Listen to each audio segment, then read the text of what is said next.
Digital marketing నేర్చుకుని AI tools వాడుతూ డబ్బులు సంపాదించాలనుకుంటున్నారా? ఈ నెంబర్కి కాల్ చేయండి. హలో అనిల్ సింగ్ గారు. హలో నాగరాజ్ గారు. ఒక 5 లక్షల అప్పు ఉన్నటువంటి ఒక వ్యక్తి అది తీర్చుకోవాలి అని అంటే ఎటువంటి ఫార్ములాని ఎటువంటి ప్రొసీజర్ని ఫాలో అవ్వాల్సినటువంటి అవసరం ఉంటుంది. అండ్ ఈ 5 లక్షలు తీర్చడానికి కొంతమందికి ఎక్కడి నుంచి అయితే తీసుకున్నారో అప్పు చుక్కలు చూపించేస్తారు బయట నుంచి. మరి దీని నుంచి బయటపడాలి అని అంటే ఎలా? చాలా మంచి ప్రశ్న, చాలా ఇంపార్టెంట్ విషయం ఇది. ఇది అందరికీ జరిగిన సందర్భాలు చాలా ఉంటాయి. సో అంతెందుకు, అసలు నేను నా గురించే నేను మీకు ఒక లివింగ్ ఎగ్జాంపుల్గా నేను మీ ముందున్నాను. అవునా? So most shocking and pleasantly surprising రెండు ఉన్నాయి. ఇది నిజం. చాలా యంగ్ టైంలో అనమాట, అంటే 2000లో పెళ్ళైన తర్వాత నా సక్సెస్ స్కైస్కి అందుతుందన్నమాట. ఆ టైంకి ఐ వాస్ ఫ్లయింగ్ ఆన్ క్లౌడ్9, లిటరల్గా చాలా గాల్లో ఎగురుతున్నాను ఆ టైంకి. బాగా సక్సెస్ వచ్చింది. యాజ్ అ ఫైనాన్షియల్ ప్లానర్గా కానివ్వండి, యాజ్ అ స్టాక్స్ పోర్ట్ఫోలియో మేనేజర్గా కానివ్వండి, మీడియాలో ఉండి ఆ టైంలో ముంబైలో చాలా డబ్బులు సంపాదించాను. సో అక్కడి నుంచి ఏమైందంటే హైదరాబాద్ తిరిగి వచ్చాక నా లైఫ్ స్టైల్ ఒక లావిష్ లైఫ్ స్టైల్ అనమాట. అసలు దానికి లిమిట్లెస్, స్కైజ్ ద లిమిట్ అన్నట్టుగా. ఎప్పుడు రాత్రికి డైలీ నైట్ డిన్నర్స్ చేయడం, బయట హోటల్స్లో పబ్స్కి వెళ్ళడము, క్రెడిట్ కార్డ్ స్వైప్ చేయడము, రెస్టారెంట్స్ నైట్స్, అంటే డే అండ్ నైట్ విచ్చలవిడిగా ఖర్చు పెట్టడం. ఎందుకంటే సంపాదన అంత ఉండేది. సో సంపాదనని సేవ్ చేసుకుంటూ స్పెండింగ్ కూడా చేశాను. కానీ నాకు తెలియకుండా నా వల్ల కొన్ని తప్పులు జరిగాయి. ఆ విషయం నేను గమనించలేదు. ఎక్కడ తప్పు జరిగిందన్న విషయం నాకు తర్వాత తెలిసింది. అయితే ఏం జరిగిందో చెప్తా. చాలా ఇంట్రెస్టింగ్ ఇది. ప్రతి బ్యాంకర్ నా ఇంటి ముందు అంటే క్యూ కట్టేవాళ్ళనమాట. మా క్రెడిట్ కార్డ్ తీసుకోండి, మా పర్సనల్ లోన్ తీసుకోండి, వీలైతే మా దగ్గర నుంచి కార్ లోన్ తీసుకోండి అని చెప్పి అందరి దగ్గర నుంచి తీసుకునేవాడిని. తీసేసుకున్నా. అంటే అక్కడ ఒక ఫైనాన్షియల్ డిసిప్లిన్ నేనే నాకు తెలియకుండా నా బండి పట్టాల నుంచి తప్పిపోయింది అక్కడ. అది తర్వాత తెలిసిన విషయం. అయితే ఇక్కడ తప్పేం జరిగిందంటే రెగ్యులర్గా ఎక్స్పెన్సెస్, రెగ్యులర్గా లావిష్ స్టైల్, లగ్జరీ షాపింగ్ అన్నీ చేసేవాళ్ళం. అందులోనే నేనేం చేశానంటే అదే సమయంలో నేను ఒక ఇల్లు కొన్నా. ఒక చిన్న ఫ్లాట్ తీసుకున్నాను. లైక్ తీసుకున్న తర్వాత అది హోమ్ లోన్లో తీసుకున్నా. మళ్ళీ ఒక పెద్ద బ్యాంక్ వచ్చేసేసి నన్ను బాగా ప్రెషరైజ్ పెట్టి మరి నా భార్యని కన్విన్స్ చేసి నన్ను ఆ ఇల్లు కొనేటట్టుగా చేశారు. ఇల్లు కొన్న తర్వాత ఏమైందంటే కరెక్ట్గా గృహప్రవేశం చేశాము. గృహప్రవేశం అయిపోయింది, చాలా సాలిడ్ ఫంక్షన్ అయింది. పెద్ద పెద్ద వాళ్ళందరూ వచ్చారు. వాస్తు ప్రకారంగా అన్నీ బాగున్నాయి ఇంట్లో, వాస్తు కూడా దోషం లేదు అక్కడ. కానీ ప్రాబ్లం ఏమొచ్చిందంటే ఇల్లు తీసుకున్న 3 నెలల లోపల నుంచి అక్కడ నుంచి ఫైనాన్షియల్ క్రైసిస్ అనేది మొదలైంది. అక్కడ ఏమైందంటే టైంకి నా క్రెడిట్ కార్డ్ పేమెంట్స్ ఇవ్వకపోవడం, నా పర్సనల్ లోన్ EMI పేమెంట్స్ చేయకపోవడం, అండ్ దాని తర్వాత ఏమైందంటే మెల్లమెల్లగా ఎందుకంటే నా ఫోకస్ అంతా నా ఇంటి హోమ్ లోన్ EMI కట్టుకోవడంలో వెళ్ళిపోయింది. మధ్యలో ఏమైందంటే ఈ ఎక్స్పెన్సెస్ కంట్రోల్ చేసుకోలేక అలాగే కంటిన్యూ చేస్తున్నాను. ఈ పేమెంట్స్ మాత్రం అలాగే పెండింగ్ ఉండిపోతున్నాయి. నెక్స్ట్ మంత్ చేద్దాం, ఏమవుతుంది అని చెప్పి ఆ ప్రొక్రాస్టినేషన్, అంటే నెక్స్ట్ మంత్కి తోసేద్దాం, ఆ బరువుని తోసేయడం. కానీ ఆ బరువుని దించేయాలి అంటే నేను ఒక పర్మనెంట్ సొల్యూషన్ తెచ్చుకోవాలి. అలా నేను చేయాల. సో దాన్ని దించేయడం ప్రతిసారి చేసేయడం వల్ల ఏమవుతుందంటే ప్రతిసారి ఆ లోన్ అమౌంట్స్, పెనల్టీసు, ఇంట్రెస్ట్ అన్నీ పెరిగిపోయేసి అది ఒక పెద్ద కొండలా నిలిచింది నా వెనకాల. వాయిదా చూడండి ఎంతకు దారి తీసిందో. సో దానివల్ల ఆ విషయం రియలైజ్ అవ్వక కంప్లీట్గా నేను ఒక షాక్లోకి వెళ్ళిపోయా, బ్లాంక్. అండ్ టైం ఎంత వెళ్ళింది తెలుసా అండి ఈ సిచ్యువేషన్లో నేను మొత్తం తెలుసుకునే వరకు? నేను తీసుకున్న ఇల్లు 2006లో, నాకు 2008లో అప్పుడు ఏమైందంటే స్టాక్ మార్కెట్లో ఒక పెద్ద బబుల్ బర్స్ట్ అయిందనమాట. ఓకే.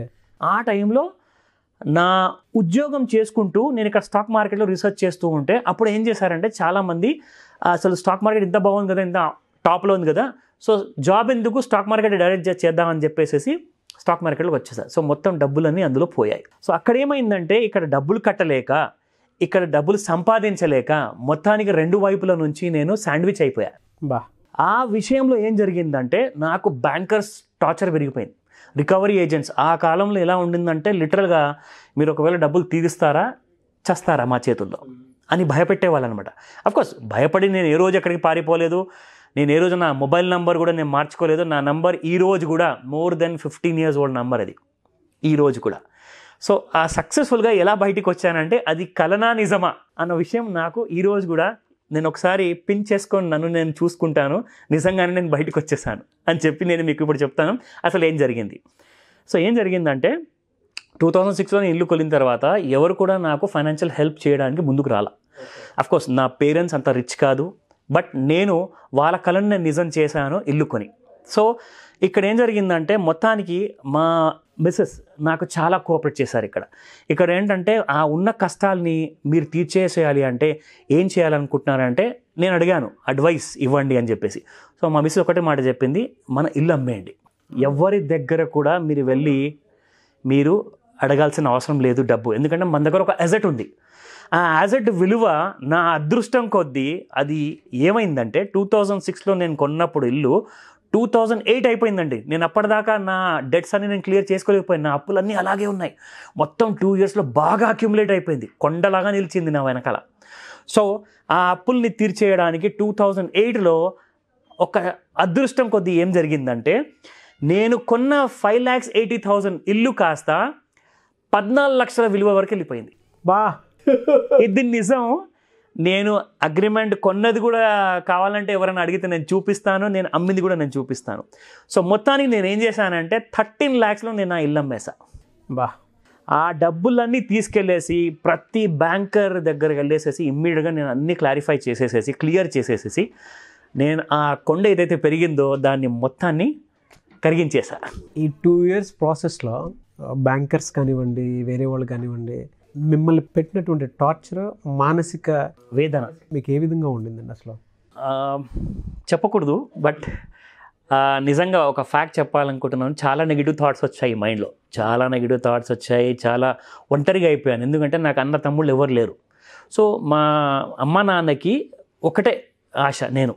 సో ఆ రోజు నేను అనుకున్నాను, come what may, what ever it is, నేను ఈ కష్టాన్ని ఒకవేళ అంటే అప్పటికి నా ఇల్లు ప్రైస్ అంతా మోర్ దెన్ డబల్ అయిపోతుందన్న విషయం కూడా నాకు తెలియదు. అంటే ఇది 2006 విషయం చెప్తున్నాను. అది స్లోగా పెరిగింది కాబట్టి అది నా లక్కీగా నేను బయటకు వచ్చా. ఆ సమయంలో ముఖ్యంగా నేను ఒకటే విషయం ఆలోచించాను, ఏం జరిగినా కానీ నేను ఎట్టి పరిస్థితుల్లో నాకు చాలామంది నా మంచి కోరే వాళ్ళకి నేను అందరి దగ్గరికి వెళ్ళేసి అడ్వైస్ అడిగాను అనమాట. వాళ్ళందరూ ఒకటే మాట చెప్పారు, నీ ఫోన్ నెంబర్ మార్చేయి, నీ పాన్ కార్డ్ మార్చేయి, or whatever you can do. నువ్వు ఇవన్నిటితో నువ్వు ఈ జన్మలోనే కాదు, నువ్వు మరిన్ని జన్మలు తీసుకున్నా కానీ ఈ అప్పులు మాత్రం నువ్వు తీర్చలేవు అని చెప్పేసి వాళ్ళందరూ ఇంకా నెగిటివ్ థాట్స్ ఇచ్చారు తప్పితే, నెగిటివ్ అడ్వైజ్ ఇచ్చారు కానీ ఎవరు కూడా పాజిటివ్గా మాట్లాడాలి. వాళ్ళందరి మాటల్ని నేను తప్పుగా పట్టట్లేదు, అఫ్కోర్స్ వాళ్ళకి తోచింది వాళ్ళు చెప్పారు, బట్ నేను మాత్రము ఒక్కటే గట్టి ఆలోచనతో ఉన్నాను, కమ్ వాట్ మే. నేను నా నంబర్ మార్చను, నా ఇంటి అడ్రస్ మార్చను. నేను అడ్రస్ మార్చినా కానీ నేను అందరి బ్యాంక్స్కి నేను అప్డేట్ చేస్తాను ఆ address, what ever it is. నా జీవితంలో నేను ఎన్ని రోజులు కానివ్వండి నేను అప్పులు కట్టుకుంటా. Great sir, super, hats off to you. ఆ గట్టి ఆలోచనతో ఉన్నాను సార్. అంటే ఆ పైవాడి వరకు నా మాట వెళ్ళిందేమో, విన్నాడేమో. సో ఆ ఇల్లు కాస్త మోర్ దెన్ డబల్ రేట్ వచ్చేసింది. సో ఇమ్మీడియట్గా ఒక బయర్ వచ్చాడు. ఆ టైంలో రియల్ ఎస్టేట్ చాలా హైలో ఉంది సార్, రియల్ ఎస్టేట్ బబుల్ కూడా తర్వాత బర్స్ట్ అయింది. ఐ వాజ్ వెరీ లక్కీ, నేను బయటకు వచ్చేసా. సో అలాంటప్పుడు ఆ ఇల్లు అమ్మిన తర్వాత నా బ్యాంకర్స్కి అందరికీ డబ్బులు క్లియర్ చేసేసి మిగిలిన కొంత డబ్బులో ఒక చోట్ల ఒక చిన్న ప్లాట్ కొనేసా. అంటే ఇక్కడ నుంచి ఫైనాన్షియల్ డిసిప్లిన్ మామూలుగా కాదు, ఒక హై రేంజ్లో స్టార్ట్ అయిపోయింది. ఇమ్మీడియట్గా ఆ డబ్బుల్ని తీసుకెళ్ళేసి ఒక చిన్న ప్లాట్లో ఇన్వెస్ట్మెంట్ చేశాను. ఎందుకంటే మా మిస్సెస్ ఏం చెప్పారంటే, మిగతా డబ్బు మనకు అవసరం లేదు కదా, మనకి ఎలాగో అంత పెద్ద ఖర్చులు లేవు, సో ఇమ్మీడియట్గా దాన్ని ఎక్కడైనా పార్క్ చేసేయండి, ఇన్వెస్ట్ చేసేయండి. ఆ డబ్బుల్ని ఇన్వెస్ట్ చేశాక దెన్ అక్కడి నుంచి నేను మళ్ళీ నా ఉద్యోగాలన్నీ ఇవన్నీ నేను స్టార్ట్ చేశాను. ఒక డిసిప్లిన్ లైఫ్ స్లోలీ కొంత డబ్బులతో సేవ్ చేసుకుని పిల్లల ఎడ్యుకేషన్ కానివ్వండి, మా మిస్సెస్కి కావాల్సిన గోల్డ్ కానివ్వండి, అవన్నీ కూడా సేకరించేశా. దాని తర్వాత ఏం జరిగిందంటే ఇమ్మీడియట్గా ఇది ఇంపార్టెంట్ విషయం ఏంటంటే, ఒక దాదాపు మోర్ దెన్ 6 to 8 years అంటే 2008 నుంచి నా దగ్గర మిగిలిన డబ్బుల రియల్ ఎస్టేట్ ప్లాట్ కొన్న తర్వాత అది కాస్త అక్యుములేట్ అయ్యేసేసి ఆ ల్యాండ్ వాల్యూ బాగా పెరిగిపోయేసేసి బై గాడ్స్ గ్రేస్ ఏం జరిగిందంటే ఆ ల్యాండ్ నేను హ్యాపీగా అమ్మగలిగాను. అమ్మేసేసి ఎగ్జాక్ట్లీ 2020 లాక్డౌన్ పీరియడ్లో నవంబర్ నెలలో నేను ఒక కొత్త ఇల్లు, పెద్ద ఇల్లు కొన్నాను 2020లో. And exactly last year 26th May 2022లో నేను నా ఇంటి గృహప్రవేశం చేసి ఆ కొత్త ఇంట్లోనే ఇప్పుడు ఉంటున్నాను.